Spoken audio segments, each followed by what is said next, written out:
오늘 이 시간은 우린 연약합니다. 우린 연약합니다. 라는 제목으로 말씀의 은혜를 나누도록 하겠습니다. 앞에 있는 사람 누군지 아시겠습니까? 간디. 예, 마하트마 간디죠. 물레를 보면 알 수 있죠. 간디는 기독교인이 될 뻔했어요. 간디는 인도에서 태어나서 영국 유학을 했는데 그때 교회를 찾아갔었습니다. 근데 교회에서 백인이 아닌 사람은 받아줄 수 없다. 그래 쫓겨났어요. 그래가지고 간디가 한 유명한 말이 있죠. 예수는 좋지만 교회는 싫다. 이렇게 해서 원래 자기 어머니가 믿던 종교인 힌두교도가 됩니다. 그래서 충실히 힌두교의 교리를 따르면서 인도의 독립을 위해서 힘썼던 영웅이 간디죠.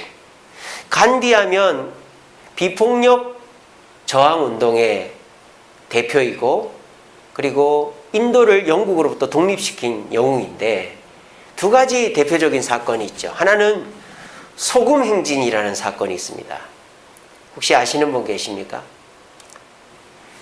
그때 영국이 인도를 지배할 때 소금을 거래할 수 있는 권한을 영국이 갖고 있었어요. 사실 소금 싸게 구할 수 있는데 이 영국 사람들이 소금을 비싸게 파는 겁니다. 그래서 이 간디가 인도 사람들을 모아가지고 소금 염전이 있는 곳까지 행진을 한 거예요. 그러면서 영국 사람들이 소금을 팔지 않고 인도인들이 직접 팔게 해달라. 비폭력으로 소금 행진이라는 것을 한 것이 굉장히 유명합니다. 그리고 두 번째로 유명한 게 이거죠. 자, 이게 뭐죠? 물레 아닙니까? 물레. 물레로 뭐 합니까? 실을 이렇게 뽑아내잖아요. 간디 하면 이 그림이죠. 물레 앞에서 이제 신문을 보고 있지 않습니까? 간디가 한 두 번째 대표적인 게 뭡니까? 물레로 옷감을 직접 만들어 입자라는 거죠. 이때 당시 영국이 산업혁명으로 직물, 옷감이 굉장히 대량 생산될 때인데 대량 생산되면 싸게 팔아야 되는데 이 영국 놈들이 인도에다가는 엄청 비싸게 파는 거예요. 그래가지고 영국 거 쓰지 말고 우리가 직접 만들어 입자. 그런 운동으로 물레를 만들어가지고 실을 뽑아서 옷감을 만들어 입자. 그런 운동을 했습니다. 그렇게 해서 간디는 지금도 아주 훌륭한 사람으로 기억이 되고 있죠. 근데 여러분 이런 사진 보신 적 있습니까? 여기 침대에 누워있는 남자가 간디입니다. 얘는 누굴까요? 무슨 간디의 손녀뻘 돼 보이는데 간디랑 잠자리를 하는 소녀입니다. 간디는 소아성애자였습니다. 소아성애자가 뭔지 압니까? 어린 소년이나 소녀를 좋아하는 남자 어른이라 이 말이에요. 이런 거 알고 계셨어요? 간디는 소아성애자였어요. 근데 자기가 힌두교도니까 같이 자기는 하되 성관계는 안 한 거죠. 이게 무슨 말입니까? 내가 때렸을 때 폭력은 안 했다. 이거랑 똑같은 거 아니에요? 내가 홀딱 벗고 잠은 자요. 옷을 다 벗고 자요. 근데 내가 성관계는 안 했으니까 나는 순결하다. 이런 말도 안 되는 얘기를 하는 거예요. 간디는 소아성애자였어요. 또 간디는 인종차별주의자였습니다. 간디는 영국에서 런던 대학교 법대를 중퇴했어요. 그리고 변호사 시험에 합격해서 변호사가 됐습니다. 그리고 간디가 남아프리카 공화국, 영국의 식민지였던 남아프리카 공화국에서 변호사를 하는데 흑인들을 깜둥이라고 놀리면서 인종 비하 발언을 엄청 많이 했습니다. 그리고 이 간디가 자기 나라 인도로 돌아와 가지고도 인도에는 이 신분 카스트 제도라는 게 있잖아요. 그래서 제일 높은 게 브라만은 승려예요. 힌두교 승려가 브라만 계층이고 두 번째가 크샤트리아는 왕, 귀족, 무사 계층이 크샤트리아예요. 세 번째가 바이샤, 바이샤는 상인들이에요. 네 번째가 수드라. 수드라는 천민이에요. 천민. 근데 이 브라만, 크샤트리아, 바이샤, 수드라에도 들지 못하는 사람을 불가촉 천민이라고 합니다. 불가촉. 접촉하면 안 되는 천민이라 이 말이에요. 간디는 어느 계층이었을까요? 브라만, 크샤트리아, 바이샤, 수드라, 그리고 불가촉 천민. 이 중에서 간디는 바이샤였습니다. 그러니까 상인 계층이었다 이 말이에요. 간디 집안은 굉장히 잘 사는 집이었어요. 그래서 이 간디는 이 카스트 제도라는 이 제도가 지금도 인도에 폐지가 됐다고 하는데 그대로 있고요. 굉장히 나쁜 제도거든요. 근데 카스트 제도를 없애야 된다는 얘기를 한 적이 한 번도 없어요. 여러분 어떻습니까? 제가 지금 간디의 좋은 점과 나쁜 점을 동시에 말씀을 드렸어요. 자, 그럼 우리가 간디를 어떻게 평가해야 될까요? 소아성애자의 인종차별주의자라고 평가해야 될까요? 그게 요즘 사람들이 그렇다 이 말이에요. 요즘 사람들은 아무리 잘해도 10개 중에 한두 가지 못하면 나쁜 놈으로 만들어버린다 이 말이에요. 박정희 대통령이 우리 제대로 못 먹고 사는 우리나라를 이만큼 먹고 살게 해줬는데 박정희 대통령을 나쁜 놈이라고 한단 말이에요, 지금. 물론 나쁜 것도 했죠. 유신 정권이라고 해서 독재 정권을 계속 유지하려고 했지만 그 외에 박정희 대통령이 잘한 게 많단 말이에요. 그래서 박정희 대통령은 제가 볼 때는 영웅이 되어야 함에도 불구하고 전두환 대통령은 영웅이라고 보기엔 좀 그렇고 이 사람은 나쁜 사람인데 5.18 사건을 일으켰으니까. 근데 박정희 대통령 정도면 존경받아 마땅한 인물이라고 봐요. 근데 간디는 소아성애자에다가 인종차별주의자였음에도 불구하고 존경을 합니다. 그러니까 이게 기준에 따라서 사람을 너무 다른 잣대로 평가한다 이 말이에요. 그래서 저는 어떻게 생각하느냐. 간디가 소아성애자였고 인종차별주의자였지만 간디가 비폭력으로 저항한 그 정신으로 인도를 해방시킨 것에 초점을 맞춰서 영웅이다라고 저는 평가하고 싶습니다. 그러니까 사람이라는 거는 일평생을 사는 걸 두고 보면요. 잘하는 것도 있고 못하는 것도 있단 말이에요. 짧게 두고 보면은 잘하는 것만 보일지 몰라도 그 사람이 태어나서 죽을 때까지를 다 보면 누가 잘못하는 게 없는 사람이 어디 있겠습니까? 근데 유독 요즘은 편가르기가 너무 심해졌다 이 말이에요. 그러다 보니까 그런 뉴스나 신문이나 이런 걸 보다 보니까 우리들도 어떤 식으로 세뇌가 되느냐. 저 사람 잘못하는 거 없나. 딱 눈이 띄면 저럴 줄 알았다. 저럴 줄 알았다. 근데 100번 잘못하는 사람도 자기 편이면 그거는 다 눈 감아주고 잘하는 것만 들어가지고 칭찬해주는 거예요. 이 말세의 징조다 이 말이죠. 요즘 들어가지고 더 그게 심해졌다 이 말이에요. 너무 사람을 줄을 세우고 사람의 단점을 부각시켜서 그 사람을 좋게 보는 거를 못하게 만드는 시대에 우리는 살고 있습니다. 근데요, 이렇게 말하면 더 할 말이 없어요. 간디가 잘못한 게 맞잖아. 박정희가 잘못한 게 맞잖아. 그러면은 간디가 잘못을 했습니까? 안 했습니까? 했습니다. 박정희가 잘못을 했습니까? 안 했습니까? 했습니다. 또 그렇게 얘기하면 할 말이 없어요. 잘못을 한 거는 사실이니까. 근데 그 잘못을 보고 그 사람을 비난하느냐 아니면은 그 사람의 장점을 보고 그래도 그 사람을 존경해 주느냐는 자기 몫이다 이 말이에요. 근데 사람들이 점점 비난하는 쪽으로 그렇게 변해간다라는 거죠. 근데 나도 모르게 여러분들도 그렇게 되어가고 있다 이 말이에요. 내 아내를, 내 남편을, 내 자녀를, 내 이웃을, 내 직장 동료를, 내 교회 성도를 비난하는 일이 더 많아지고 있단 말입니다. 왜 비난하느냐? 잘못한 게 맞거든요. 요즘은 비밀이 없어요. 요즘은 인터넷이다. 요즘은 비밀이 없지 않습니까? 누가 하나만 잘못해도 대서특필되고, 인터넷에다가 댓글만 달아도, 페이스북 같은 SNS에 글만 하나 올려도 다 퍼집니다. 그래서 정치인들도 한순간에 그냥 성추행으로 그냥 없어져 버리잖아요. 그러니까 요즘 비밀이라는 게 없어요. 그냥 한 번 삐끗하면 끝인 거예요.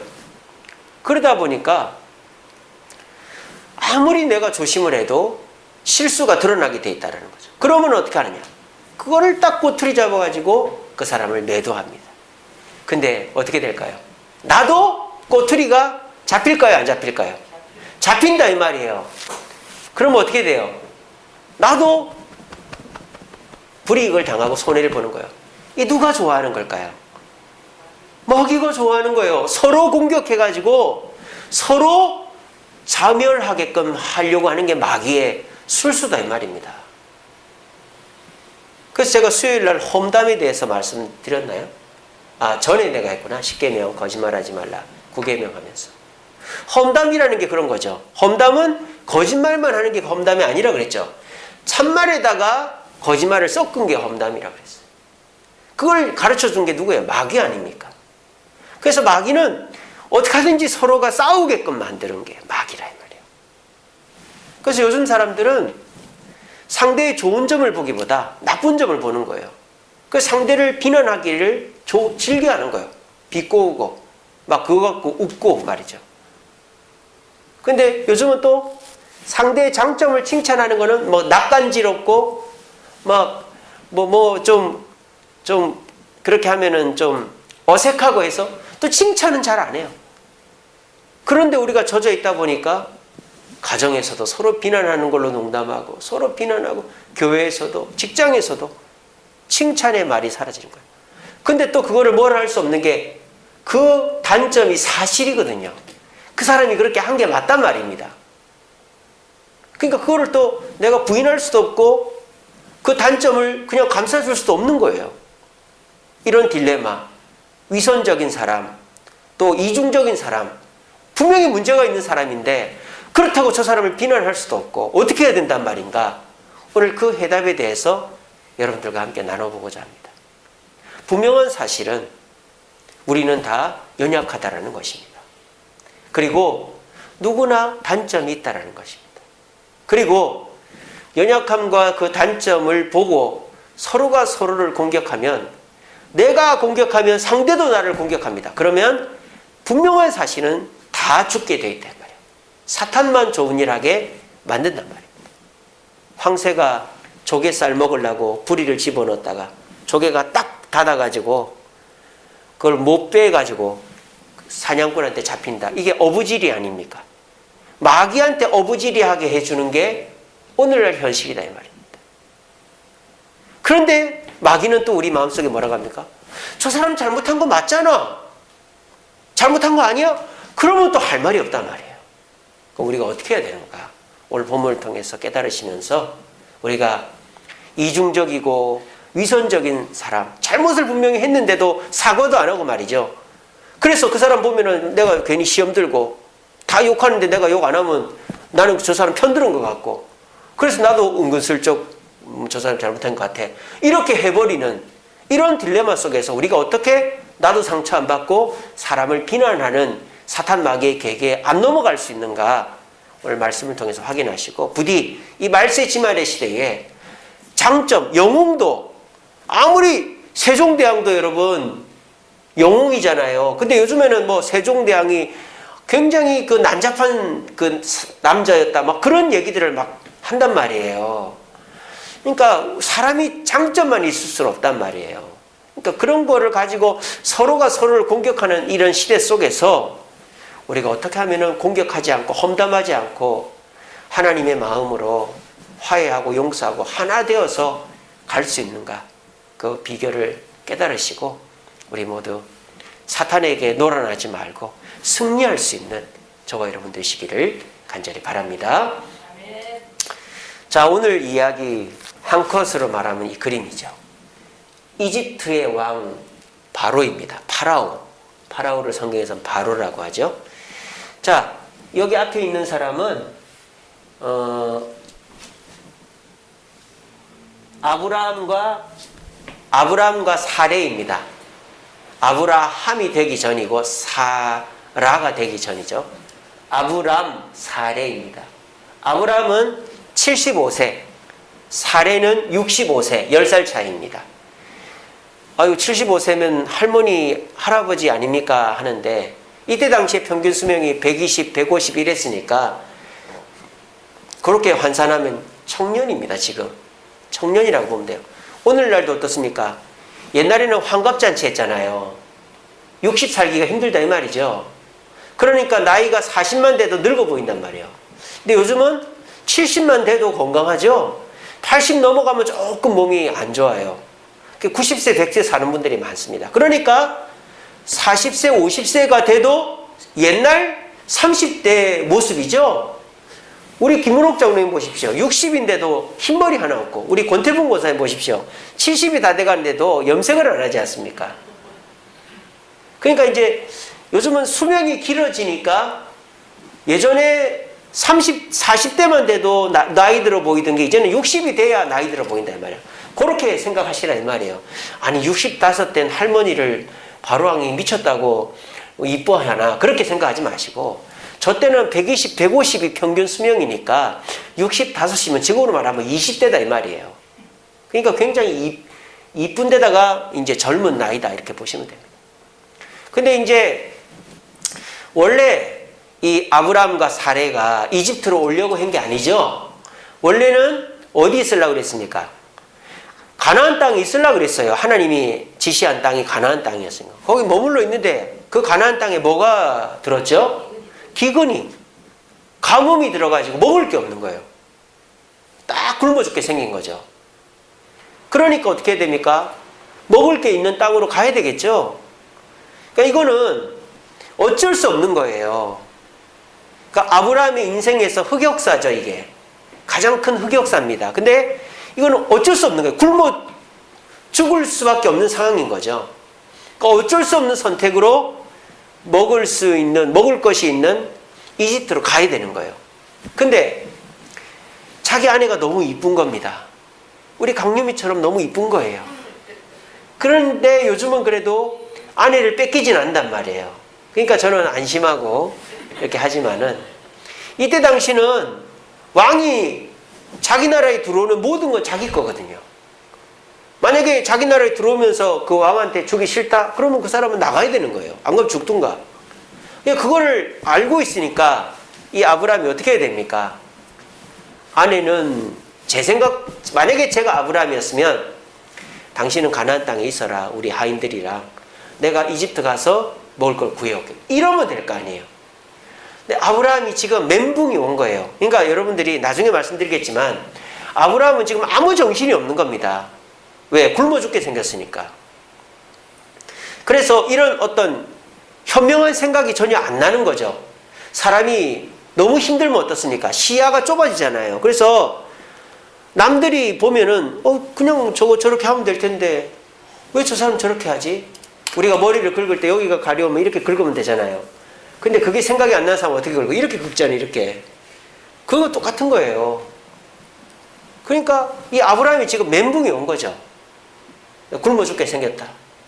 그래가지고 일단은 이집트로 가면서 걱정을 하는 거죠. 자, 그러면서 뭐라고 합니까? 당신이 누구라고 해라? 내 누이라고 해라. 또 사실 누이죠. 서로 사촌지간이니까. 사촌 여동생이니까 누이라고 하라. 자, 그런데요, 이 말은 이미 아브라함은 사례를 포기한 겁니다. 이게 무슨 말입니까? 사례를 이미 바로왕한테 넘기겠다 이 말 아닙니까? 그리고 그러면 자기가 산다 이 말이에요. 이거는 하수 중에서도 최악의 하수죠.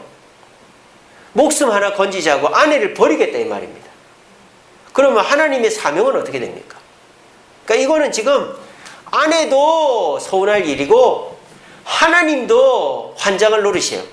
너로 민족을 이루겠다고 했는데 아니 아내를 바로왕한테 줘버리면 어떡하겠다는 거예요. 그러니까 그만큼 지금 아브라함이 멘붕이 왔다 이 말입니다.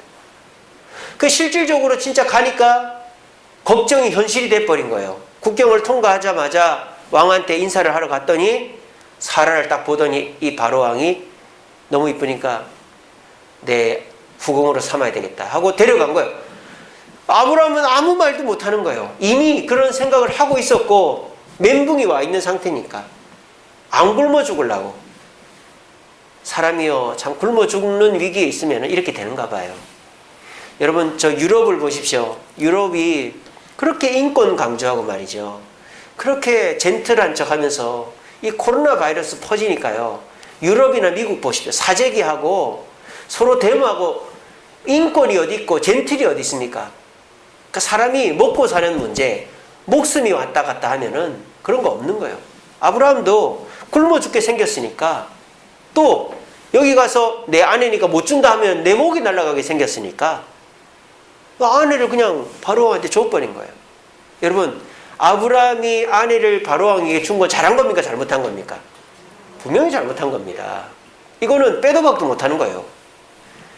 아까 말씀드린 것처럼 간디가 서아 성애자이고 흑인을 비하하고 인종차별했다라는 거는 그건 신문에도 나오고 아까 사진도 보여드렸잖아요. 그러니까 이건 빼도 박도 못하는 잘못이에요. 그러니까 아브라함이 아내를 바로왕에게 넘긴 것은 100% 아브라함의 잘못입니다. 근데요, 하나님은 누구 편을 들고 있죠? 바로왕 편을 듭니까? 사라 편을 듭니까? 아브라함 편을 듭니다. 그래서 바로왕에게 나타나서 너 그 여자 손 대면 너 나한테 혼난다. 그래서 바로왕이 깜짝 놀라서 아브라함을 부릅니다. 왜 네 아내라고 말 안 했냐 하면서 아내를 돌려보내줍니다. 바로왕의 시선에서 누가 잘못한 거예요? 바로왕은 지금 누가 잘못한 거예요? 자기가 잘못한 거예요? 아니죠. 남의 아내를 빼앗는 거는 분명히 잘못이죠. 사실은 이거는 바로왕의 잘못인데 바로왕은 내가 잘못했다고 하는 게 아니라 네가 잘못했다 이거. 왜 나한테 누이라고 그래서 네 아내를 내가 데리고 와서 내가 하나님한테 벌받을 이름 모를 신이지만 그런 신한테 벌받을 위기를 만나게 하냐 이렇게 했단 말이에요. 자, 이게 보통의 모습입니다. 남 탓하는 거죠. 일반적인 사람은 문제가 생기면 남 탓을 한단 말이에요. 그렇게 해서 나는 죄가 없다라고 하는 게 일반적으로 문제를 해결하는 방법입니다. 근데요, 오늘 재밌는 건 뭔지 압니까? 하나님은 지금 이 상황에서 누가 잘못했다고 말씀하실까요? 제가 아까 말씀드렸죠. 분명히 아브라함이 잘못했습니까? 안 했습니까? 했습니다. 근데 하나님이 바로왕에게 나타나서 아브라함이 잘못했다고 말 한마디도 안 합니다. 뭐라고 하십니까? 네가 잘못했다 이거야. 네가 왜 남의 아내를 데리고 와서 그렇게 하냐. 너희 집에 내가 재앙을 내릴 거다.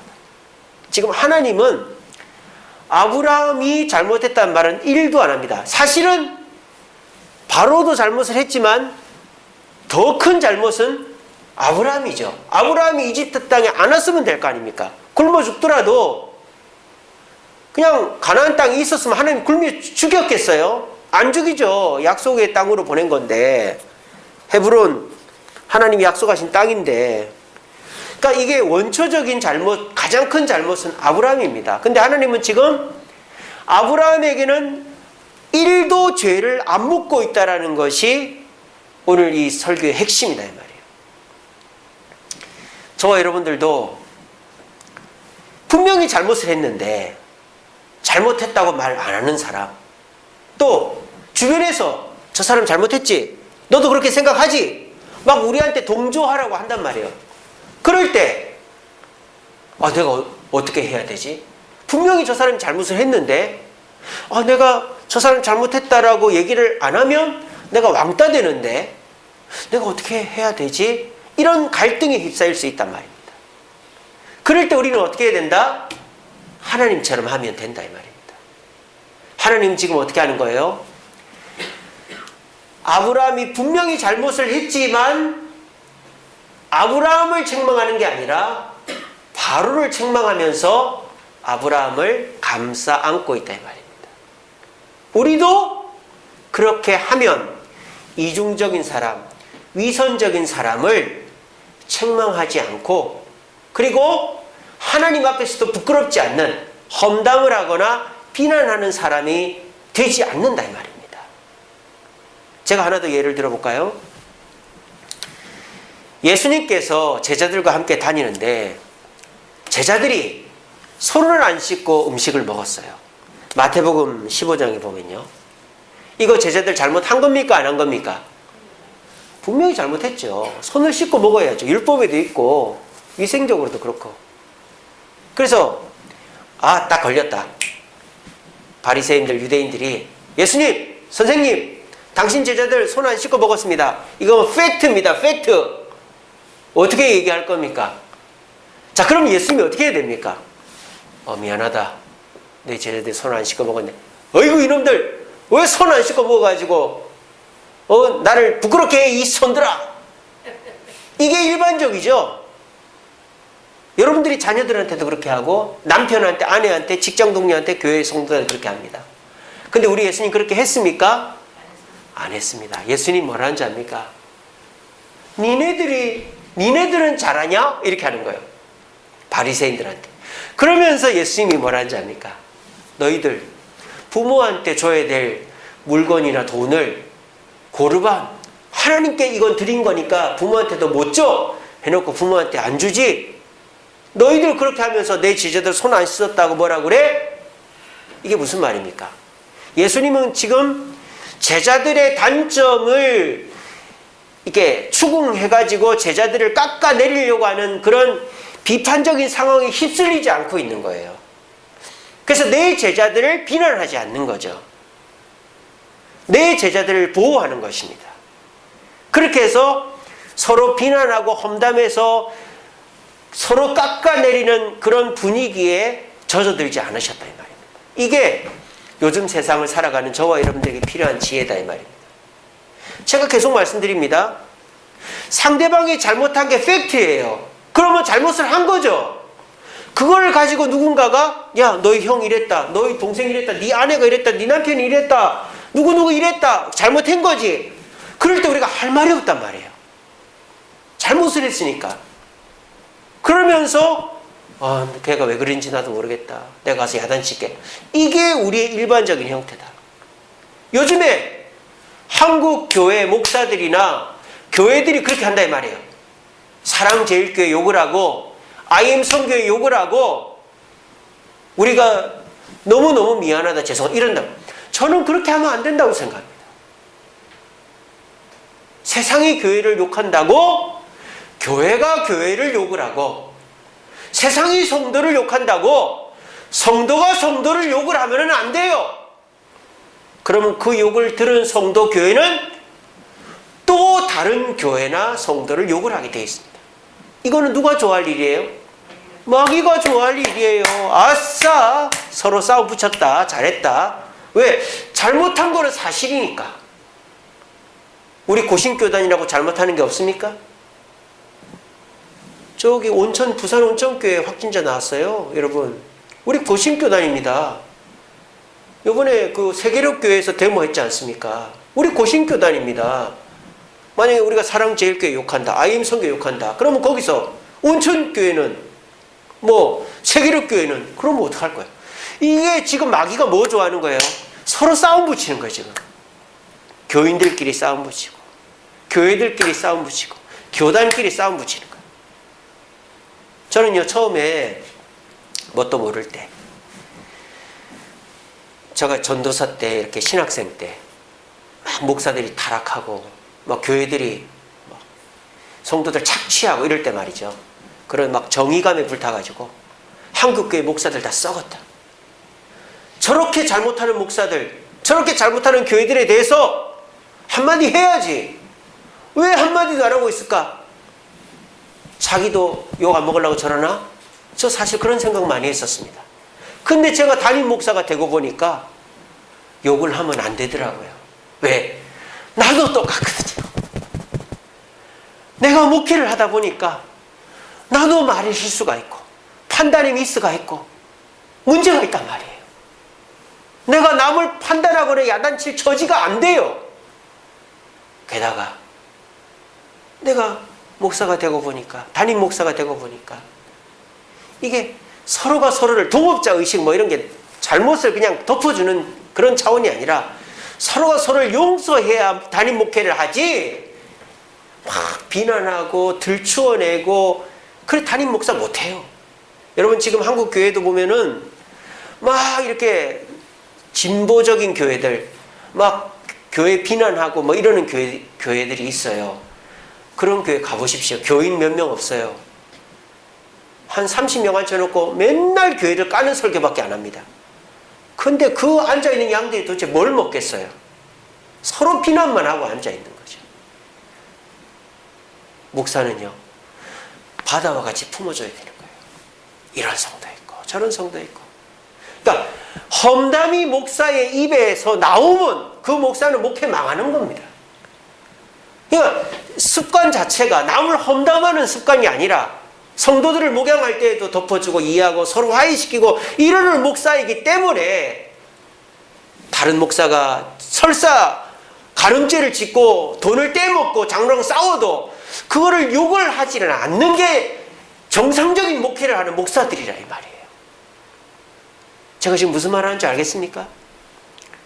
여러분 그냥 아무 생각 없이 살면 안 돼요. 그러면 우리 주변에서 내가 욕을 할 사람이 아무도 없어요. 남편을 욕을 하고 아내를 욕을 하고 자식을 욕을 하고 형제를 욕을 하고 같은 직장 동료를 욕을 하고 같은 교인을 욕을 하고 같은 교회끼리 서로 욕을 하고. 왜? 잘못한 게 맞거든요. 마귀가 가르쳐준단 말입니다. 요즘 비밀이 없으니까. 그러니까 그 잘못을 부풀리고 그 잘못을 들어가지고 비난하면 할 말이 없고, 그러니까 나도 거기에 동조하고 사과하고 그러다 보니까 그 비판받은 사람은 가만히 있어요? 나도 비판해야지. 그러면서 다 비판하는 거예요. 그러다 보면은 마귀가 좋아하는 하향평준화, 서로 같이 물어뜯고 죽이는 거죠. 여러분, 세상 앞에 사과할 필요 없습니다. 얼마 전에도 뭐 IM 선교회 때문에 우리가 미안하다 뭐 그런데 저 그럴 필요 없다고 생각합니다. 우리는 하나님께만 잘못했습니다 해야지. 내가 물론 직접적으로 피해를 입힌 사람한테는 물론 사과하고 보상해야죠. 하지만 지금같이 우리가 직접적으로 누구한테 피해를 입힌 게 아닌데 댓글에 막 개독교니 뭐니 이러는 거에 일일이 사과하고 이렇게 저렇게 할 필요가 없다 이 말입니다. 오히려 그러다가 어떻게 돼요? 빈대 잡으려다가 초가상관 태우는 거예요. 세상 앞에 쩔쩔매다가 같은 성도끼리 싸움 붙는 거예요. 같은 교회끼리 싸움 붙는 거예요. 그럼 교회가 분열돼 버리고 교회가 그냥 풍비박산이 돼버리는 것입니다. 이럴 때 우리에게 필요한 지혜가 뭡니까? 하나님의 지혜다 이 말입니다. 우리는 하나님의 지혜로 문제를 극복해야 된다. 우리 강유미가 뭐 나쁜 짓을 했어요. 그래서 누가 나한테 일러줬어. 목사님, 사모님이 이랬어요. 거기다 대놓고 제가 아이고 죄송합니다. 제가 잘 가르칠게요. 이렇게 하면 안 된다 이 말이에요. 그럼 그 얘기가 우리 집사람 귀에 들어간다 이 말입니다. 그럼 어떻게 됩니까? 저도 똑같이 당하는 거예요. 그럼 어떻게 해야 됩니까? 물론 저희 집사람이 잘못을 해서 그 사람이 직접 피해를 입은 사람이면 사과를 해야죠. 제가 보상하겠습니다. 이런 식으로 나가야 되지만 전혀 상관없는 사람이 와가지고 말이죠. 내가 들었는데 이랬단 말이지. 그러면은 거기다 대놓고 사과할 필요가 없다 이 말입니다. 우리 안에 그런 사람 아닙니다. 이런다든지 보니까 우리 집사님도 전에 그러시던데요. 이런다든지 그렇게 해서 내 안에 잘못이 있지만 그거를 내가 감수하면서 감싸주면 어떻게 됩니까? 그것을 통해서 서로가 신뢰가 쌓이고 그런 비난과 험담의 덫에 걸려들지 않는 거예요. 형제 간에도 마찬가지고 서로의 잘못을 끄집어내다 보면은 한도 끝도 없이 복수극이 벌어지는 거예요. 근데 누가 와서 일러주더라도 우리 형 그럴 사람 아니야. 우리 동생 그럴 사람 아니야. 너도 전에 그랬잖아. 예수님처럼. 제자들 손 안 씻고 음식 먹는데요. 너희들은 고르반이라고 해놓고 부모 안 주잖아. 하나님처럼. 아니 지금 아브라함이 지 여동생이라고 했는데요. 야 네가 더 나쁜 놈이잖아. 이런 식으로 내 사람을 감싸야지. 잘못이 있다고 같이 험담해버리면 그것은 결국 사람도 잃고 그 가정이나 공동체는 무너지게 된다 이 말입니다. 여러분 저는 지금 무조건 덮어주자라는 거 아닌 거 아시죠? 저는 지금 상대방의 잘못을 그냥 무조건 덮어주자라는 게 아니에요. 내가 책임지겠다 이거죠. 내가 책임질 테니까 비난하지 마라 이거죠. 그리고 더 중요한 건 뭐냐, 전혀 상관없는 사람이 자기가 피해 입은 것도 아니에요.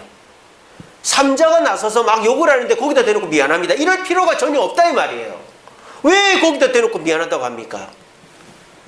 그 사람한테 피해를 입힌 게 아닌데, 전혀 피해를 입은 사람이 아닌데 그 사람 앞에 가서 미안합니다 하면